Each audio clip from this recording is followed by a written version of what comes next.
মিথ্যা অপবাদে নিজের পুরো পরিবারকে নিজের চোখের সামনেই মরতে দেখে। আর 5 বছর পর সে পরিবারের প্রতিশোধ নিতে ফিরে আসে, কিন্তু এর মাঝে সে তার শত্রুর প্রেমে পড়ে। কেমন হবে যখন মেয়েটি নিজের ভালোবাসার মানুষের আসল পরিচয় জানতে পারবে? তাদের এই ভালোবাসাটা অনেক বেশি যন্ত্রণাদায়ক, যার শেষ পরিণতিটা দেখলে আপনার চোখে হয়তো পানি চলে আসবে। তো চলুন আর দেরি না করে লাভ অ্যান্ড ফাইট ফেয়ারওয়েল ড্রামাটি শুরু করা যাক। জঙ্গলের মাঝে একটি মেয়ে দৌড়াচ্ছিল, আর আমাদের বলা হয় ক্ষমতার জন্য সকল প্রিন্সরাই লড়াই করতে শুরু করেছে। এই রাজ্যের ক্রাউন প্রিন্সকে ষড়যন্ত্র করে তাকে মেরে ফেলা হয়, আর গু পরিবারের প্রত্যেকটা সদস্যকেও মেরে ফেলা হয়। সে যুদ্ধে সপ্তম রাজকুমার জিনসেন বেঁচে যায়। গু পরিবারের সবাই মারা গেলেও সেখানে একটা মেয়ে বেঁচে যায়, যার নাম হচ্ছে জানিয়াও। জানিয়াওয়ের সামনে তখন একটা ছেলে চলে আসে, যার মুখে মাস্ক পরা থাকায় সে তাকে চিনতে পারে না। ছেলেটা তাকে জিজ্ঞেস করে, তুমি কি গু পরিবারের মেয়েটা যে সেদিন বেঁচে গিয়েছিল? জানিয়াও বুঝতে পারে এটা রাজবংশেরই কেউ হবে, তাকে মারতে এসেছে। জানিয়াও বলে, আমি আমার পরিবারের হত্যার প্রতিশোধ অবশ্যই নেব। ছেলেটা জানিয়াওকে বলে, তুমি এতটা দুর্বল, তাহলে প্রতিশোধ কিভাবে নেবে? তখন সে জানিয়াওয়ের কাঁধে একটা চিহ্ন খেয়াল করে আর তাকে সেখান থেকে যেতে দেয়। এরপর আমাদের 5 বছর পরের দৃশ্য দেখানো হয়। সবাই বলাবলি করছিল কনসার্ট রিং রাজার অনেক পছন্দের একজন কনকুবাইন ছিল, কিন্তু তিনি বিশ্বাসঘাতকতার জন্য পঞ্চম রাজকুমারের সাথে হাত মিলিয়েছে। তাদের শেষ পরিণতিও ছিল ভয়াবহ। সেখান দিয়ে তখন হেঁটে যাচ্ছিল সপ্তম রাজকুমার, যে হচ্ছে জিনসেন। জিনসেন তাদের সমস্ত কথাগুলোই শুনছিল। আসলে কনসার্ট নিং হচ্ছে জিনসেনেরই মা। সে তাদের কথায় কোনো প্রতিবাদ করে না। এরপর আমরা প্যালেসের দৃশ্য দেখি, যেখানে রাজার সামনে একজন রাজকুমারী ইয়ঙ্গি নাচ করছিল। তার নাচ এতটাই সুন্দর ছিল যে রাজা নিজে নিজে বলতে থাকে নিং। রাজকুমারী ইংয়ের নাচ শেষ হলে রাজা তার অনেক প্রশংসা করে আর তাকে পুরস্কৃত করতে চায়, কিন্তু সে রাজার কাছে কনসর্ট নিং অর্থাৎ জিনসেংয়ের মায়ের প্যালেসে থাকার অনুমতি চায়। এতে রানী প্রচণ্ড রেগে যায়। রাজা রানীকে শান্ত করে আর মেয়েটার কথা মেনে নেয়। এই প্রিন্সেস ইংইকে দেখে আমরা বুঝতে পারি এ কোনো প্রিন্সেস নয়, বরং গু পরিবারের বেঁচে থাকা একমাত্র সদস্য জানিয়াও। সে তখন সপ্তম রাজকুমারের দিকে অদ্ভুত দৃষ্টিতে তাকায়। হ্যালো এভরিওয়ান, মোস্টবেটের সাথে আমার এক্সপেরিয়েন্স সত্যি অনেক মজার, যা আমাকে নগদ পুরস্কার জেতার সুযোগ করে দিয়েছে। একটি খেলা সবচেয়ে এক্সাইটিং, তা হলো ব্লিঙ্কো। খেলাটির নাম বলে আমি আপনাদের সারপ্রাইজ নষ্ট করতে চাচ্ছি না। ট্রাস্ট মি, এটি হবে আপনাদের জন্য একটি নতুন এক্সপেরিয়েন্স। আপনি যদি একজন গেম লাভার হন, মোস্টবেট দিচ্ছে এক্সাইটিং সব গেম অফার। মোস্টবেটে দিচ্ছে খেলায় খেলায় নগদ পুরস্কার জেতার সুযোগ। মোস্টবেটে রয়েছে বিকাশ, নগদ, রকেট উপায় এবং অন্যান্য অনলাইন ট্রানজ্যাকশনের মাধ্যমে দ্রুত ও সহজে আপনার টাকা ডিপোজিট ও উইথড্র করার সুবিধা। সাথে থাকছে 24 ঘন্টা 7 দিন কাস্টমার কেয়ার সাপোর্ট। এই প্ল্যাটফর্মটি দিচ্ছে লাইভ স্ট্রিম ম্যাচ দেখার সুযোগ। নিচে দিয়ে আমার প্রোমো কোড DKE5 ইউজ করে রেজিস্ট্রেশন ও আপনার প্রথম ডিপোজিটে পেয়ে যাচ্ছেন এক্সাইটিং ওয়েলকাম বোনাস আর 250টি ফ্রি স্পিন। তাই এই অফারটি মিস করবেন না। লিংক আমার পিন কমেন্টে দেওয়া আছে। জিনসেনের পর বাহিরে চলে আসে, আর তার পেছনে পেছনে তৃতীয় রাজকুমার জিনসুয়াও বাহিরে আসে। জিনসুয়া জিনসেনকে অনেক কথা বলে আর তাকে অপমান করে। সে বলে জিনসেনই নাকি পঞ্চম রাজকুমার অর্থাৎ ক্রাউন প্রিন্সের মৃত্যুর জন্য দায়ী, আর সে তার মায়ের ব্যাপারেও অনেক খারাপ কথা বলে, কিন্তু জিনসেন তার একটা কথারও জবাব দেয় না। এরপর সে চলে গেলে কিছু মুখোশ পরা লোক তার উপর অ্যাটাক করতে আসে, কিন্তু সেখানে জানিয়াও এসে তাকে বাঁচিয়ে নেয়। তার জীবন বাঁচানোর জন্য জানিয়াও তাকে ধন্যবাদ জানায় আর তার প্যালেসে নিয়ে আসে তার পোশাক পরিবর্তন করার জন্য। আর সে এ সুযোগে জিনসেংয়ের পুরো রুমটা চেক করে। তখন সে সেখানে কনকুবাই নিংয়ের একটি ছবি পায়। তখনই জিনসেন সেখানে চলে আসে, কিন্তু সে তাকে এটা ওটা বলে বুঝিয়ে দেয়। পরদিন জানিয়াও আবারও জিনসেনের কাছে আসে। জানিয়াও ইচ্ছে করে জিনসেনকে আঁকা একটি ছবিতে পানি ফেলে দেয়, আর ছবিটা উঠালে দেখা যায় তার পিছনে কনকুবাই নিংয়ের ছবি আছে। যাই হোক, জানিয়াও সেখান থেকে বাহিরে আসলে তৃতীয় রাজকুমার জিনসুয়ার সাথে দেখা হয়। জানিয়াও বাহিরে আসলে জিনসুয়া তার সামনে আসে আর তাকে এটা ওটা বলে অনেক অপমান করতে থাকে আর তাকে বিরক্ত করে। এটা দেখে জিনসেন তাকে বাঁচাতে আসে, কিন্তু জিনসুয়া তাকেও ছেড়ে কথা বলে না। সে তাকে অনেক অপমান করতে থাকে, আর এবারও জিনসেন আগের মতো সবকিছু শুনে নেয়। এরপর জানিয়াও একটা লোকের সাথে দেখা করতে আসে। সে হচ্ছে ইয়েংই রাজ্যের লোক, যে রাজ্যের রাজকুমারী হয়ে জানিয়াও এখানে এসেছে। লোকটা তাকে আবারও সাবধান করে দেয় যাতে সে তার উদ্দেশ্য ভুলে না যায়। সে চলে গেলে জানিয়াও ওই দিনের কথা ভাবছিল যেদিন কুপরিবারের সবাইকে মেরে ফেলা হয়। জানিয়াও সেখানে সপ্তম রাজকুমারের নাম শুনেছিল। তার কাছে তখন দাইলিং নামের একজন মেয়ের আসে, কিন্তু তাকে দেখেও এতটা সুবিধার মনে হচ্ছিল না। জানিয়াও এরপর তৃতীয় রাজকুমার প্যালেসে যায় আর সে সেখানে কিছু খুঁজতে থাকে। তার কাজ কমপ্লিট হওয়ার আগে সেখানে গার্ডরা চলে আসে, তাই সে ওখান থেকে পালাতে থাকে। কিন্তু এক সময় রাস্তা বন্ধ হয়ে গেলে জিনসেন সেখানে চলে আসে আর জানিয়াওকে নিয়ে সেখান থেকে চলে যায়। সে এরপর জানিয়াওকে তার প্যালেসে নিয়ে আসে আর তার কাটা জায়গায় মেডিসিন লাগিয়ে দেয়। সে তাকে তার পরিচয় জিজ্ঞেস করে, কিন্তু জানিয়াও তাকে তার কোনো সঠিক পরিচয় বলে না। কিন্তু জিনসেন তখন তার কাঁধে সে কাটা দাগটি দেখতে পায়। এটা দেখে সে কিছু না বলে রানীর কাছে চলে আসে আর তাকে বলে সে তাকে কেন ডেকেছে। রানী রেগে তার হাত থেকে হেয়ার পিনটা নিয়ে জিনসেনকে আঘাত করে আর বলে, তুমি জিনসুয়ার সাথে বাগানে লড়াই কেন করেছো? তোমার কারণে সে অসুস্থ হয়ে পড়েছে। জিনসেন বুঝতে পারে না রানী কোন লড়াইয়ের কথা বলেছে, কারণ কিছুক্ষণ আগে তো তার সাথে আর জিনসুয়ার সাথে ঝগড়া হয়েছে, কোনো লড়াই হয়নি। আসলে এটা তো একটা রানীর অজুহাত ছিল। সে বলে জিনসুয়াকে বাঁচানোর জন্য একটা মেডিসিন লাগবে আর মেডিসিনটা বানাতে হলে এক ধরনের বিশেষ পদ্মফুল লাগবে। কিন্তু এই মেডিসিনটা বানাতে হলে যে পদ্মফুলটা লাগবে তা সম্পূর্ণ বরফের উপর দিয়ে সে মেডিসিনটা তৈরি করতে হবে। তার জন্য রানী জিনসেনের হাত সে বরফের উপর রেখে দেয়। জিনসেন কিছু বলতে পারছে না। তখন জানিয়াও সেখানে এসে রানীকে বলতে থাকে যে সে তাকে বাঁচানোর জন্যই হয়তো লড়াই করেছে, কিন্তু রানী তার কথা শোনে না আর মেটকে বলে তাকে মারার জন্য। কিন্তু তার কিছু করার আগে সে রাজাকে ওখানে ডেকে নিয়ে আসে আর রাজাকে দেখে রানী অনেক ভয় পেয়ে যায় আর তার কাছে এর জন্য ক্ষমা চায়। জানিয়াও তখন জিনসেনকে ওখান থেকে নিয়ে চলে যায়। জিনসেন এরপর যখন তার সাথে দেখা করতে আসে তখন সে জানিয়াও এর বাবার লেখা একটা চিঠি সেখানে দেখতে পায় আর জিজ্ঞেস করে মিস্টার গুয়ের চিঠি তার কাছে কি করছে। জানিয়াও তখন বলে সে একবার ইংই রাজ্যে ঘুরতে গিয়েছিল আর আমি বিপদে পড়ায় সে আমাকে বাঁচিয়েছে, এর থেকে বেশি কিছু আমি আর জানি না। এটা বলে সে কোনো মতে ওখান থেকে পালিয়ে যায়। কিন্তু জিনসেন তো তাকে আগে থেকে সন্দেহ করত আর সে এখনও তাকে সন্দেহ করছে। রাতের বেলায় জানিয়াও একটা লোকের সাথে দেখা করতে আসে আর সে তার গলায় তরোয়াল ধরে গু পরিবার সম্পর্কে জিজ্ঞেস করে। লোকটা বলে সেদিন গু পরিবারের সাথে যা হয়েছে তার সাথে এই রাজ্যের কাউন্সিলরের দাসাওয়ারও হাত ছিল। এটা জানার পর জাওইয়া ওখান থেকে চলে যায়, কিন্তু সেই লোকটাকে কেউ একজন মেরে ফেলে আর সেই লোকগুলো তখন জানিয়াওর উপরও অ্যাটাক করে দেয়। এতগুলো লোকের সাথে জানিয়াও একা পেরে উঠছিল না। তারা তাকে মেরে ফেলার ঠিক আগেই জিনসেন তাকে আবারও বাঁচিয়ে নেয় আর তাকে তার প্যালেসে নিয়ে আসে। জানিয়াও নিজের পরিবারের মৃত্যুর দৃশ্যটা দেখে আবারও জেগে ওঠে। এটা তার স্বপ্ন ছিল আর তার পাশে সেখানে জিনসেন বসেছিল। জিনসেন এরপর জানিয়াওকে নিয়ে মার্কেটে যায়। তখন সেখানে মিং নামের একজন জেনারেল আসে, যাকে দেখে প্রত্যেকে তার প্রশংসা করতে থাকে, কেননা সে আজ পর্যন্ত কোনো যুদ্ধে হেরে যায়নি। জানিয়াও তাকে দেখে নিজের মুখ লুকাতে থাকে, কিন্তু মিং তাকে দেখে ফেলে। মিং তার সৈন্যদেরকে যেতে বলে আর সে জানিয়াওকে পিছন থেকে ডাক দেয়, কিন্তু সেটা জানিয়াও ছিল না, বরং অন্য একটা মেয়ে ছিল।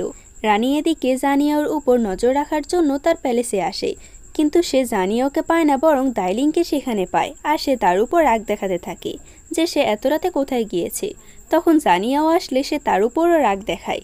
জানিয়াও বলে সে রাজার জন্য নাচের প্র্যাকটিস করতে গিয়েছে। রানী কিছু বলার আগে জানিয়াও বলে অনেক রাত হয়েছে, আপনি নিজেই বলেছেন, এখন এখান থেকে চলে যান। রানী তখন আর কিছু বলতে পারে না আর সেখান থেকে চলে যায়। জানিয়াও তখন ভাবতে থাকে কিভাবে জিনসেনের সৈন্যরা তাকে সাহায্য করেছে এখানে আসার জন্য, কারণ তারা তাকে আগেই বলে দিয়েছে রানী এখানে তাকে দেখতে আসছে। পরদিন জেনারেল মিং যুদ্ধে জয়ী হবার কারণে একটা অনুষ্ঠান হয় আর সেখানে নাচ করার জন্য জানিয়াও নিজে আসে। তাকে দেখে মিং বলে ইয়াও, অর্থাৎ সে জানিয়াওকে চিনতে পেরেছে, কিন্তু সে সেই অনুষ্ঠানে তাকে কিছুই বলে না। জানিয়াও এর নাচ শেষ হলে মিং তার পিছনে পিছনে চলে যায় আর এদিকে জিনশুয়া ড্রিঙ্কে কিছু একটা মিশিয়ে জিনশেনকে খেতে বলে আর জিনশেনকেও বাধ্য হয়ে সে ড্রিঙ্কটা খেতে হয়। জিনশেন সেখান থেকে চলে গেলে জিশুয়া তার সৈন্যদের কিছু একটা বলে। ওদিকে মিং এখনও জানিয়াওকে খুঁজছে আর সেটা বুঝতে পেরে সে মিংয়ের সামনে আসে। এদিকে জিনশেনের অবস্থা আস্তে আস্তে খারাপ হচ্ছিল ওই মেডিসিনের কারণে। মিং তখন জানিয়াওকে জিজ্ঞেস করে সে ইয়াও কিনা, তবে জানিয়াও তাকে নিষেধ করে দেয়। মিং নিশ্চিত ছিল এটা ইয়াও, তাই সে তার কাঁধের দাগটা দেখিয়ে জিজ্ঞেস করে সে যদি জানিয়াও না হয় তাহলে তার কাঁধে এমন দাগ কেন এসেছে। আর তখনই সেখানে জিনশেন চলে আসে। তাকে দেখে জিনিয়াও জিনশেনকে নিয়ে সেখান থেকে চলে যায়। জিনশেন নিজের উপর থেকে নিয়ন্ত্রণ হারিয়ে ফেলে আর জানিয়াওকে কিস করতে চায়। তখনই বাহিরে জিনসুয়া চলে আসে। যেটা দেখে জানিয়াও বাহিরে বেরিয়ে আসে। জিনসুয়া বলে, তুমি একজন প্রিন্সেস হয়ে এরকম কাজ কিভাবে করছো, পরপুরুষের সাথে রাত কাটানো।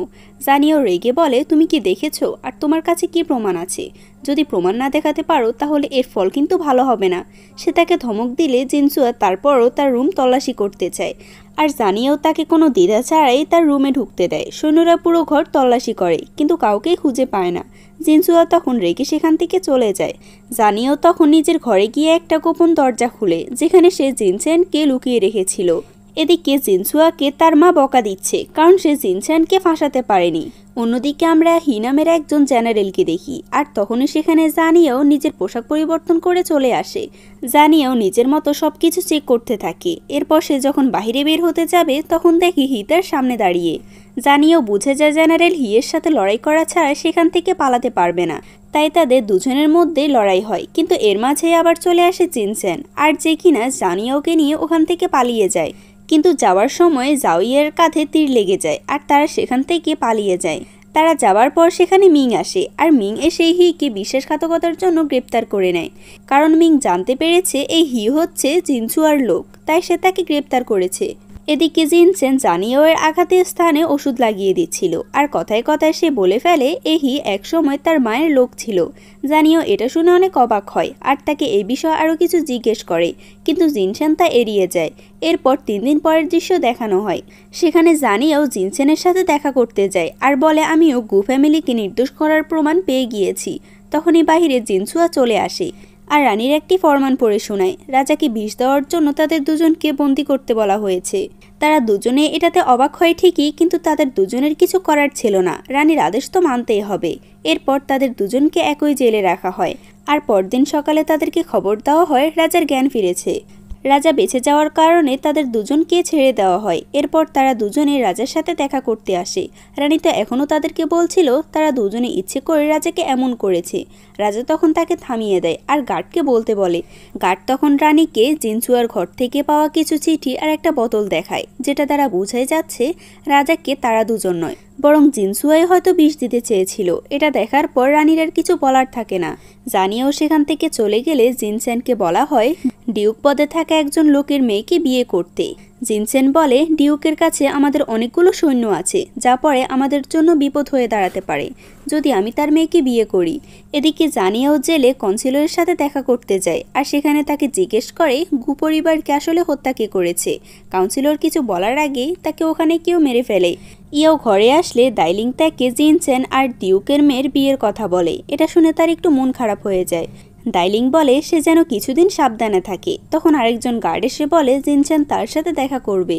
ইয়াও সেখানে গেলে জিনচেন তাকে ড্রিঙ্ক অফার করে, কিন্তু ইয়াও এর দাইলিংয়ের কথা মনে পড়ে, সে তাকে সাবধানে থাকতে বলেছে, তাই সে ড্রিঙ্ক করে না আর তার বিয়ের ব্যাপারে জিজ্ঞেস করে, কিন্তু জিনচেন তাকে সঠিক কোনো জবাব দেয় না।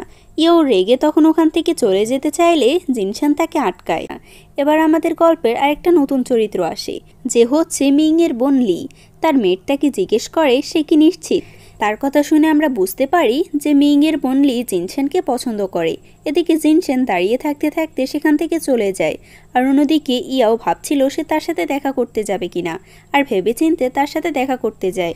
কিন্তু যাবার সময় তাকে কিছু মুখোশধারী লোক আটকে ফেলে আর তার উপর অ্যাটাক করে। এদিকে লিকেও কিছু লোক বিরক্ত করছিল, কিন্তু তখন জিনচেন এসে তাকে বাঁচিয়ে নেয়। আর এদিকে ইয়াওকে সে লোকগুলো সেখান থেকে নিয়ে যায়।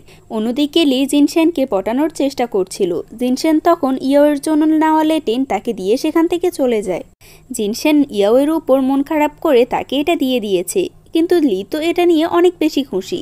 অন্যদিকে ইয়াওয়ের জ্ঞান ফিরলে সে পর্দার আড়ালে একটা মহিলাকে দেখতে পায় আর বুঝতে পারে এটা রানী। রানী তখন ইয়াওয়ের সামনে আসে, আর সে জিনচেনের নামে উল্টোপাল্টা কথা বলতে থাকে, আর তার মেয়েকে বলে সে যেন ইয়াওকে অনেক মারে। জিনচেনও জানতে পেরেছে যে ইয়াও প্যালেসে নেই।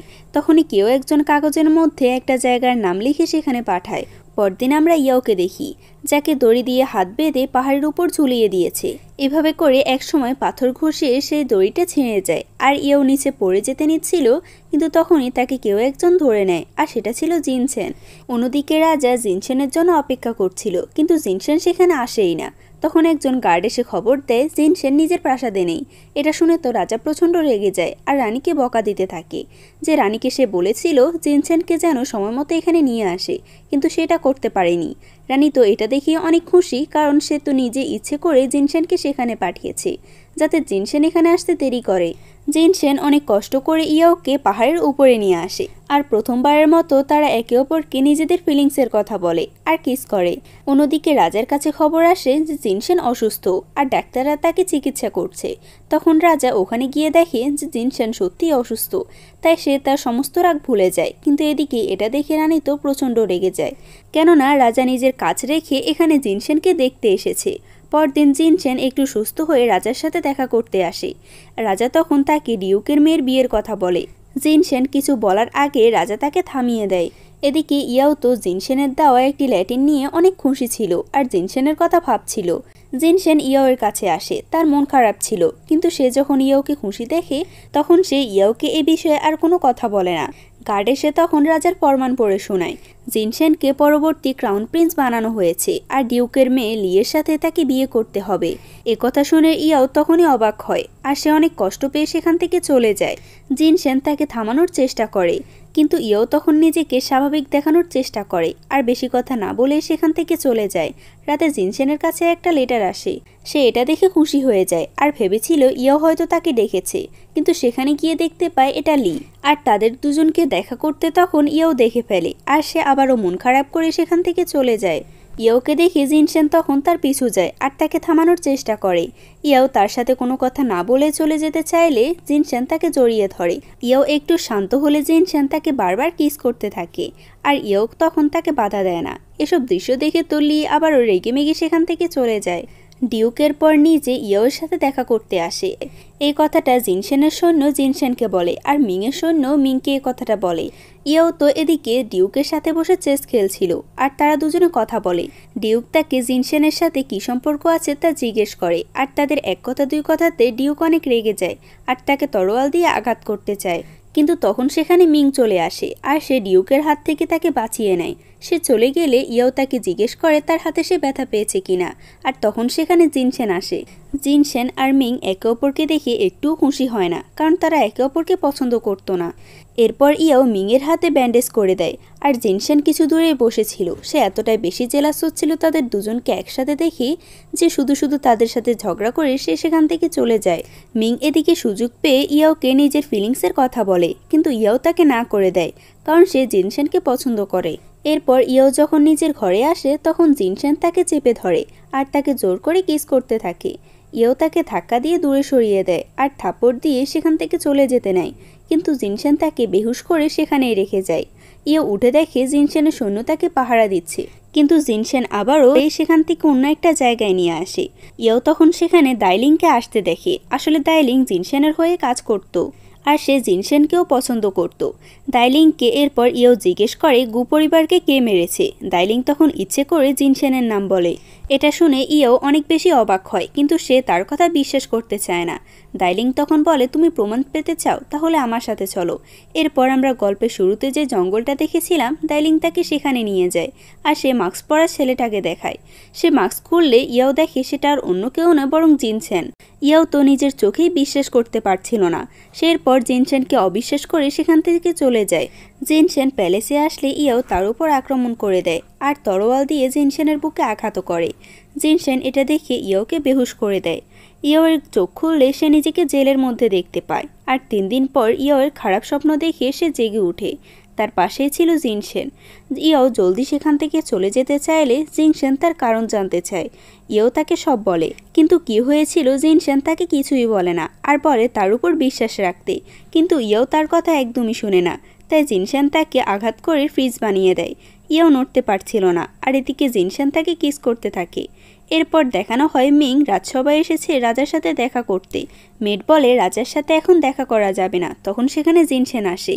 মিং আর জিনশেনের মধ্যে ইয়াওকে নিয়ে কথা কাটাকাটি হয় আর মিং তার সাথে না পেরে সেখান থেকে চলে যায়। সে যাওয়ার পর জিনশেন নিজে শয়তানি একটি হাসি দেয়। এদিকে ইয়াও কবুতরের মাধ্যমে একটি চিরকুট পাঠায় মিংয়ের কাছে, কিন্তু জিনশেন সেটা ধরে ফেলে। ইয়াও তখন জিনশেনের সামনে ওখান থেকে চলে যেতে চাইলে জিনশেন তাকে থামায় আর তাকে আবারও জোর করে কিস করতে থাকে। যাই হোক, ইয়োকে যখন খাবার খেতে দেওয়া হয় তখন সে মিংয়ের একটি চিরকুট পায়। মিং লিখেছে সে যেন এ জায়গায় ঠিক সময় মতো চলে আসে। এদিকে জিনশেন বাহিরে দাঁড়িয়েছিল, তার তখন কিছু একটা সন্দেহ হলে সে ভিতরে যায়, গিয়ে দেখে সেখানে ইয়াও নেই। ইয়াও এরপর মিংয়ের কাছে পৌঁছে যায় আর মিং তখন ইয়াওকে নিয়ে সেখান থেকে অন্য কোথাও চলে আসে। সে এরপর তাকে সেফ একটা জায়গায় রেখে যখন প্যালেসে আসে তখন জিনশেন তাকে ইয়াওর ব্যাপারে জিজ্ঞেস করে, কিন্তু মিং তাকে কিছুই বলে না। তখন ইয়াওয়ের কাছে একটা গার্ড আসে আর তার কাছে সাহায্য চায়, কারণ জিনশেন মিংয়ের সমস্ত লোকেদের মেরে ফেলছে আর হয়তো সে মিংকেও মেরে ফেলবে। এটা শুনে ইয়াও অনেক ভয় পেয়ে যায় আর সে সাথে সাথে জিনশেনের সাথে দেখা করতে তার প্যালেসে চলে আসে। কিন্তু জিনশেন ইয়াওকে এতটাই পছন্দ করত যে সে রেগে তার উপর আবারও জোর করতে থাকে। ইয়াও কিছু করতে পারছিল না, কিন্তু সে সুযোগ বুঝে নিজের হেয়ার পিন দিয়ে তার বুকে আঘাত করে, যেটা দেখে জিনশেন কষ্ট পেয়ে সেখান থেকে চলে যায়। পরদিন সে ইয়াওকে ডাক্তার দেখানোর জন্য একজন ডাক্তার নিয়ে আসে, কিন্তু ইয়াও ডাক্তার দেখাবে না। এটা দেখে তখন জিনশেন আবারও তাকে ফ্রিজ করে দেয় আর ডাক্তার তাকে দেখে সেখান থেকে চলে যায়। কিছুক্ষণ পর জিনশেন তার কাছে আসে, কিন্তু সে দেখতে পায় ইয়াও তো সুইসাইড করার চেষ্টা করছে। জিনশেন এটা দেখে অনেক ভয় পেয়ে যায় আর কোনো রকম তাকে নিচে নামিয়ে আনে, কারণ সে তাকে হারাতে চায় না। ইয়াওয়ের জ্ঞান ফিরলে সে আগের মতো আর জিনশেনের সাথে কথা বলে না, সে মৃত মানুষের মতো সবসময় চুপচাপ থাকে। অন্যদিকে জিনশেনের সাথে লি দেখা করতে আসে আর তার জন্য সে কেক নিয়ে আসে, কিন্তু জিনশেন তাকে পাত্তা দেয় না আর তার গার্ডদেরকে বলে এই কেকগুলো নিয়ে নিতে। এটা দেখে তার মন খারাপ হয়ে যায়, কিন্তু নিজেকে সান্ত্বনা দিয়ে বলে সে যেহেতু একজন ক্রাউন প্রিন্স তাই তার হয়তো অনেক কাজ থাকতে পারে। তার মেয়ের তখন তাকে ইয়াওয়ের কথা বলে। জিনশেন তার থেকেও বেশি ইয়ানকে পছন্দ করে আর সবসময় তার খেয়াল রাখে। এটা শুনে লি রেগে ইয়ানের সাথে দেখা করতে আসে আর সে ইয়াওকে দেখে অনেক বেশি চমকে যায়। সেদিন রাতে সে তাকে দেখতে পায়নি, কিন্তু আজ সে দেখে বুঝতে পারছে তারা দুজনে ছোটবেলায় অনেক ভালো বন্ধু ছিল। এত বছর পর তারা দুজনে দুজনকে দেখে অনেক ইমোশনাল হয়ে পড়ে। কিন্তু লি যখনই ইয়াওয়ের নাম শুনে তখন সে আবারও রেগে যায় আর তার সাথে খারাপ ব্যবহার করতে থাকে। ইয়াও তখন লিকে বোঝাতে থাকে যে সে জিনশেনকে পছন্দ করে না আর একজন প্রকৃত বন্ধু হিসেবে তাকে বলে সে যেন জিনশেনকে পছন্দ করা ছেড়ে দেয়। কিন্তু লি তো তার কথা শুনে না আর তাদের দুজনের মধ্যে কথা কাটাকাটি শুরু হতে থাকে। তখনই সেখানে জিনশেন চলে আসে আর তাদের দুজনের ঝগড়া থামিয়ে দিয়ে লিকে বলে সেখান থেকে যেন সে চলে যায়। এরপর সে একটা ওষুধ নিয়ে বসেছিল, এটা খেলে কারোর মাঝে ভালোবাসা অনেক বেশি বেড়ে যায় আর সে নিজের পুরোপুরি স্মৃতিগুলো ভুলে যায়। জিনশেন জানতো ইয়াও তাকে এত সহজে মেনে নেবে না, তাই সে এটা ইয়াওর উপর ট্রাই করতে চায়। যেমন ভাবা ঠিক তেমনই কাজ। সে এরপর ইয়াওকে এটা খাইয়ে দেয় আর ফলস্বরূপ ইয়াও নিজের সমস্ত স্মৃতিগুলো ভুলে যায়। ইয়াও যখন তাকে জিজ্ঞেস করে সে কে, তখন জিনশেন তাকে বলে তাদের দুজনের বিয়ে ঠিক হয়েছে, কিন্তু বিয়ের কিছুদিন আগে তাকে কিডন্যাপ করা হয়েছে আর অ্যাক্সিডেন্টলি তার স্মৃতিগুলো সেখানে হারিয়ে গিয়েছে। এটা শোনার পর ইয়াও তো তার কথা বিশ্বাস করে নেয়। তাদের দুজনের সময়গুলো ভালোই যাচ্ছিল। তার সৈন্য তাকে বলে সে এবার লিয়ের কি করবে, কিন্তু জিনশেন লিকে তো কোনো পাত্তাই দিত না। তাই লি তখন নিজে লুকিয়ে ইয়াওয়ের সাথে দেখা করতে আসে আর তার সাথে দেখা করে তাকে বলে তারা দুজনে ছোটবেলা থেকে অনেক ভালো বন্ধু ছিল আর তার স্মৃতি মনে করানোর জন্য সে সব কথাই বলে। লিয়ের এই চেষ্টাটা অবশেষে কাজে লাগে, কারণ ইয়াও কিছু কিছু কথা মনে করতে পারছিল। অন্যদিকে জিনশেন বুঝতে পারে ইয়াও নিজের কিছু কিছু স্মৃতি মনে পড়েছে। জিনশেন এটা জানতে পেরেছে কারণ সে ইয়াওকে যে মেডিসিনটা খাইয়েছিল তার মধ্যে তাদের দুজনের হার্ট কানেক্ট হয়ে যায়। এজন্য সে বুঝতে পেরেছে ইয়াওয়ের কিছু স্মৃতি মনে পড়েছে, কিন্তু তাও সে তাকে কিছু বলে না। আর ধীরে ধীরে ইয়াওয়ের সমস্ত কথাগুলো মনে পড়তে থাকে। ইয়াও এরপর গি পরিবারের কাছে যায়, সেখানে জিনশেনও তার পিছু পিছু যায়। ইয়াও জিনশেনের বুকে তখন ছুরি দিয়ে আঘাত করে আর সে আঘাত সে নিজেও পাচ্ছিল, কারণ তাদের দুজনের হার্ট কানেক্ট ছিল। সে জিনশেনকে কষ্ট দিচ্ছে এটাতে তার একটুও কষ্ট হচ্ছিল না, কারণ জিনশেনের প্রতি তার প্রচণ্ড ঘৃণা ছিল। আর জিনশেন নিজের আঘাতের কথা না ভেবে উল্টো ইয়াওয়ের চোখের পানি মুছে দিচ্ছিল, কারণ সে ইয়াওকে অনেক বেশি ভালোবাসতো। তারা দুজনে এখানে অনেক কষ্ট পাচ্ছিল, কিন্তু কেউই কারোর কাছে হার মানবে না। অন্যদিকে মিং সবার কাছ থেকে বিদায় নিয়ে সেখান থেকে চলে যেতে নেয় আর তখন সে জিনশেনকে দেখতে পায়। সে তাকে দেখে ইয়াওয়ের ব্যাপারে জিজ্ঞেস করে, কিন্তু জিনশেন তাকে কিছুই বলে না। মিং তখন রানীর কাছে যায় তাদের ব্যাপারে জিজ্ঞেস করার জন্য, কিন্তু রানী তার ব্যাপারে কিছুই জানতো না। সে তখন লির কাছে যায়, লিয়ের কাছ থেকে সমস্ত কিছু শোনার পর সেখান থেকে চলে যায়। অন্যদিকে ইয়াওকে কিছু মেড মিলিয়ে সেখান থেকে নিয়ে যায়, আর এরপরে সেখানে মিং আসে। সে ইয়াওয়ের প্যালেসে তাকে না দেখে জিনশেনের কাছে চলে যায়। অন্যদিকে ইয়াও কিছু একটা বুঝতে পারে আর সে তাড়াতাড়ি করে জিনশেনের প্যালেসে চলে আসে। জিনশেন যখন দেখতে পায় যে মিংয়ের জন্য ইয়াও অনেক চিন্তা করছে, তখন সে প্রচণ্ড রেগে যায় আর সে ইচ্ছে করে মিংকে আঘাত করে। ইয়াও কোনো রকম নিজেকে ছাড়িয়ে মিংয়ের কাছে যায়, কিন্তু ততক্ষণে অনেক দেরি হয়ে গিয়েছে। ইয়াওয়ের কোলে মাথা রেখে মিং সেখানে মারা যায়। মিংয়ের জন্য ইয়াও কান্না করছে দেখে তো জিনশেন আরও বেশি রেগে যায় আর সে এরপর তাকে উঠিয়ে নিয়ে যায়। জিনশেন আবারও ইয়াওয়ের সাথে জোর করতে থাকে, এরপর সে তার সাথে ইন্টিমেট হয়। এরপর আমরা পরদিনের দৃশ্য দেখি, যেখানে ইয়াও কাল রাতের কথা ভেবে অনেক মন খারাপ ছিল। অন্যদিকে জিনশেন ডিউককে নিজের পদ থেকে সরিয়ে দেয়, যাতে তার ক্ষমতা কমে গেলে তার মেয়েকে তার বিয়ে করতে না হয়। এরপর সে রানীর সাথে দেখা করতে আসে আর তার সাথে কিছুক্ষণ কথা বলার পর সে রানীর খাবারে বিষ মিশিয়ে দেয়, আর রানী কিছু না বুঝে সে খাবারটি খেয়ে নেয়। পরদিন মেয়েটরা ইয়াওকে খাবার দিতে আসে, কিন্তু তারা তখন দেখে ইয়াও অজ্ঞান হয়ে গিয়েছে। ডাক্তার তাকে চেক করে বলে সে প্রেগনেন্ট, যা শুনে তারা দুজনেই অবাক হয়ে যায়। ইয়াওয়ের তো একদমই ভালো লাগে না, তার মন খারাপ হয়ে যায়, আর এভাবে করে কিছুদিন যেতে থাকে। ইয়াও এরপর তাকে বলে সে প্যালেসের বাইরে যেতে চায়। জিনশেনও তাকে অনুমতি দেয় আর তাকে বলে সে যেন তাদের বাচ্চার খেয়াল রাখে। ইয়াও এরপর লিয়ের সাথে দেখা করতে চলে আসে। সে লিকে বলে জিনশেন তার সাথে কি করেছে, আর তাকেও বলে সে যেন তাকে ভুলে যায়। লি তখন বিষয়টা বুঝতে পারে আর এটাও বুঝতে পারে জিনশেন তাকে নয় বরং ইয়াওকে পছন্দ করে। ইয়াওয়ের কাছে এরপর একটা মেড আসে। ইয়াও একটা চিরকুট লিখে সে মেডটাকে দিয়ে দেয় কাউকে দেওয়ার জন্য। তখন সেখানে জিনশেন চলে আসে। তাকে দেখে মেড তাড়াতাড়ি করে যেতে গেলে একটা চিরকুট সেখানেই পড়ে যায়। জিনশেন পড়ে ইয়াওকে বলে তুমি কি আমাকে এতটাই ঘৃণা করো? এসব কিছু মেনে নিয়েও জিনশেন রাজার কাছে যায় তাদের বিয়ের ব্যাপারে কথা বলার জন্য। ইয়াও এখানে রাজকুমারী সেজে এসেছে, যে কিনা রাজার কনকুবাইন হওয়ার কথা ছিল, কিন্তু রাজা নিজের ছেলের কথা ভেবে তাদের দুজনের বিয়েতে রাজি হয়। প্যালেসে আসলে সে ইয়াওকে রেগে থাকতে দেখে, তাই সে নিজে তার বাবা মার কবরের কাছে তাকে নিয়ে আসে। আর এরপর তারা দুজনে একটা নদীর পাড়ে আসে, কিন্তু সেখানে আসার পরে তাদের দুজনের উপর একের পর এক হামলা হতে থাকে। ইয়াওকে বাঁচাতে গিয়ে জিনশেনের গায়ে তীর লাগে, কিন্তু তাও সে তার কিছুই হতে দেয় না। আর এদিকে ইয়াও জিনশেনের এই অবস্থা দেখেও সে সেখান থেকে চলে যায়। জিনশেনের হুঁশ আসলে সে প্রথমে ইয়াওয়ের খোঁজ করে। এরপর জিনশেন চলে যায় রাজার কাছে তাদের বিয়ে পাকা করার জন্য। তার অবস্থা দেখে রাজা তাদের বিয়ের কথা মানতে চায় না, কিন্তু জিনশেন তো অনেক রাগী ছিল, তাই সে বাহিরে নীলডাউন হয়ে বসে থাকে এই ঠান্ডার মধ্যে। আর রাজা কোনো উপায় না পেয়ে তাদের বিয়ের ব্যাপারে রাজি হয়ে যায়।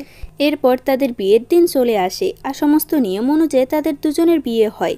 এরপর আমরা রাতের দৃশ্য দেখি। জিনশেন আজকে অনেক বেশি খুশি ছিল, কারণ সে যাকে পছন্দ করত তাকে সে আজকে বিয়ে করেছে। এরপর সে তাকে কিস করে আর ইয়াও তাকে বাধা দেয় না, কিন্তু এর মধ্যে তার মুখ থেকে রক্ত বের হতে থাকে, কারণ ইয়াও নিজের ঠোঁটে পয়জন লাগিয়ে রেখেছে। জিনশেন এটা বুঝতে পারে, কিন্তু তাও সে তাকে কিছু বলে না।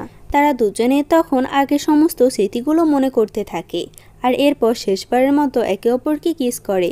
জিনশেন কষ্ট পেতে পেতে সেখানে ইয়াওয়ের কোলে মাথা রেখে মারা যায়। ইয়াও নিজেও জিনশেনকে ভালোবাসত, কিন্তু তারপরও সে তাকে মেরে ফেলে আর এরপর নিজে ঘরে আগুন লাগিয়ে জিনশেনের পাশে শুয়ে পড়ে। গু পরিবারকে কে মেরেছে ইয়াও সেটা জানতো না, কিন্তু মিংয়ের কোনো অপরাধ না থাকা সত্ত্বেও জিনশেন নিজের হাতে তাকে মেরেছে। আর এর প্রতিশোধ নিতে ইয়াও জিনশেনকে মেরে ফেলে। ভালোবাসা যতই বেশি থাকুক না কেন, তার মধ্যে বিশ্বাস থাকতে হয়, কিন্তু জিনশেন ইয়াওয়ের বিশ্বাস অনেক আগে হারিয়ে ফেলেছে। ইয়াও আর জিনশেনের এই হার্ট টাচিং মোমেন্টটার মাধ্যমে এই ড্রামাটি এখানে শেষ হয়। আমি জানি ড্রামাটি একটু রোমান্টিক ছিল, আর তোমরা কে কে এটা এনজয় করেছে তা অবশ্যই বলবে।